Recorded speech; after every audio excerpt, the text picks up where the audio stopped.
can find all of these products except the soup seasoning on our TikTok shop. So if you want to just check it out, you can go ahead and look at the shop down below. Make sure you share this live to get it out to as many people as possible. That would be much appreciated. But I'm going to just go ahead and do a quick rundown of what we have here. Hold on. Oops. So first we're going to start off with the Pet Blob Science Kit. This is a very family-friendly kit. I recommend this for people who have children and just want to do cool little science experiment.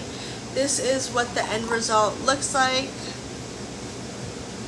And I'm going to do an explanation of how it all works, like just a brief explanation.